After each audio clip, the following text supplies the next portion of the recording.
It is time for Shan Vlogs number 56 with a book to film challenge book. Story of Your Life, or in the collection Stories of Your Life and Others by Ted Chiang. Hey everyone, it is Shannon, and I'm going to chat about my August book to film challenge choice, which is Story of Your Life, a short story within this collection. And I picked this one because it was one of the few science fiction titles that I could find early in the year. Of course, there's also The Martian. And actually, to be clear on that, it's actually speculative fiction. If you're interested in the difference between speculative fiction and science fiction, one of the weird things is I think the genres appeal to the same audience. So if you like one, you like the other. As far as you know, that's how I feel about it. And my definition between the two is that speculative fiction deals with a what if question, like a possible what if this happened? What if this happened? It comes from a sense of wonder and curiosity, whereas science fiction uses science to explain how the world that you're reading about or the world that you're seeing in film is different than the world of today. So that's my definition of how the two are different when I did a genre analysis. Wow, it's years and years ago now, but well, within 5 years, but still it's longer ago than I'd want to admit, but I am admitting, so I'm not giving you the date. You can go find it if you really wanted to. You can go find it. Anyway, but back to Story of Your Life. This is about a 50-page short story. I also wanted to do a short story in the summer because I thought it'd be nice because it's summer. You might want to be outside, that kind of thing. I ended up reading more in August than I read in any other month this year. I don't know.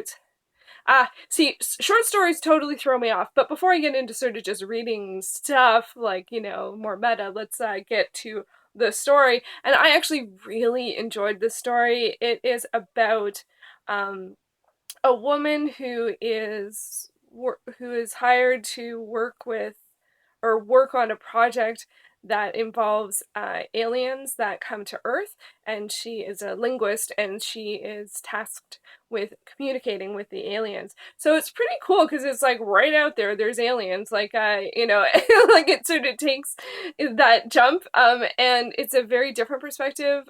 I find actually of aliens, in a lot of interesting ways. It's also very beautifully written, and very intellectual. I had to look up 12 words in the 50 pages in the dictionary, including, let's look at these, uh, teleologic, semi-syllogical, which I'm pretty sure is a version of semantics, monolingual, and phenome.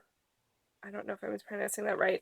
A lot of which, of course, given the nature of the fact that she's trying to establish communication, a lot of that has to do with language. So people that are English majors and people that like how communication happens are really going to dig this book because it's about communication. I definitely also think that people who are interested in performance would like this story, because there is a lot about how to get something across, and it's pretty high concept. Well, I don't know if that's true. The concept is simple, but how they go into explaining it and the possibilities of different ways of communication, attempts at communication, how like it's very, like, my brain was very full by the time I finished reading this, and I did read it all in one go. And it didn't take too long. It's weird. I don't read too many short stories. I'm working through an H.P. Lovecraft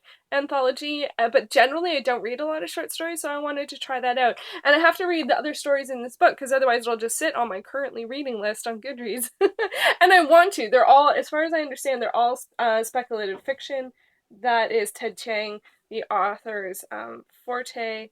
And I was just very, very pleased with this. It was sensitive, and again, the writing was beautiful, and although I had to work at it in terms of the words and the concepts, and my brain was going, it still was very touching and very emotional, and I appreciated that combination. I really do appreciate that combination.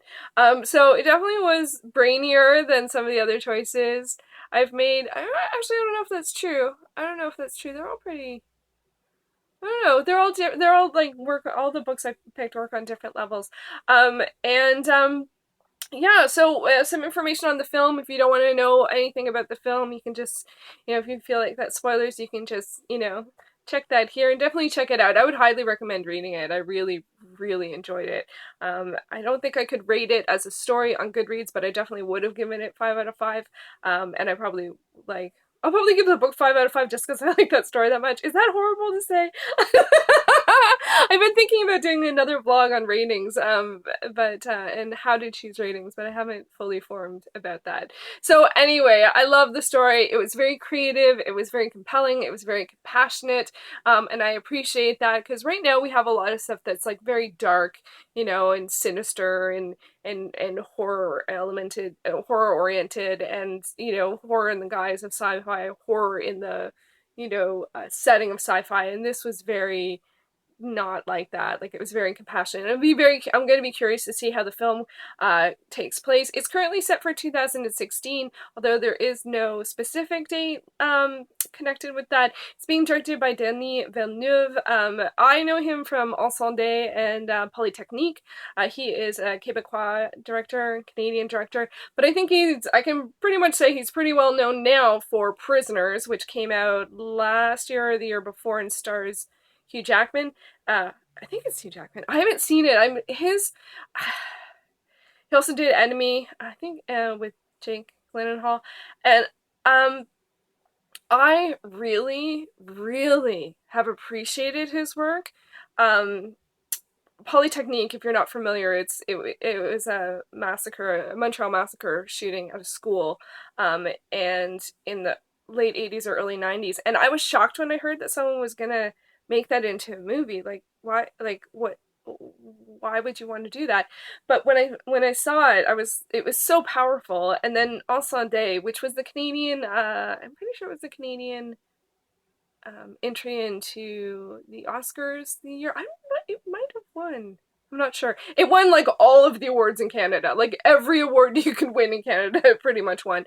And it was beautiful and compelling and horrifying. Like, it was absolutely horrifying, but it was so beautifully done. So in a lot of ways, I see like this is a really good fit for Denis Villeneuve because he shows these compelling, compassionate horror stories in a lot of ways, but not horror as like, but like the horrors of life. And although this one I wouldn't say is the horrors of life, I can definitely think that they could go with a thriller element.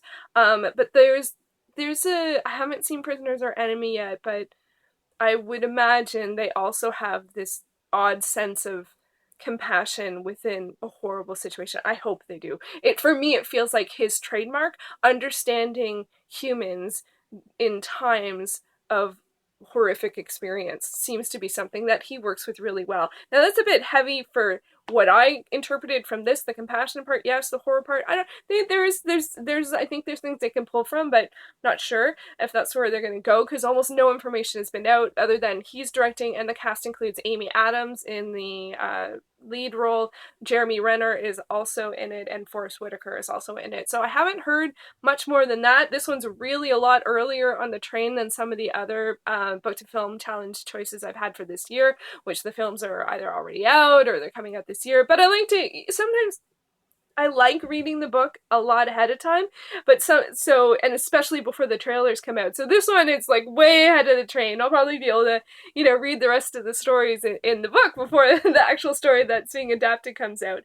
So I'm really, really curious to see what will happen about that. And I will keep my ear to the ground to hear more because I think it's a really good choice and really curious to hear more. So that is the August Book to Film Challenge selection. Really great. Highly recommend checking it out. I'm really happy that I did. I'm really happy I got this version too. I love the color, the cover. It's all these equations and then it's also a face and it's just gorgeous. So yeah, brainy fiction, brain full. My September choice, it's over there, but my September choice is Frankenstein, which I've already started and I'm really enjoying. It's beautifully written as well, so it looks like this back half of the year is gonna be good. It's gonna be good. So there you go.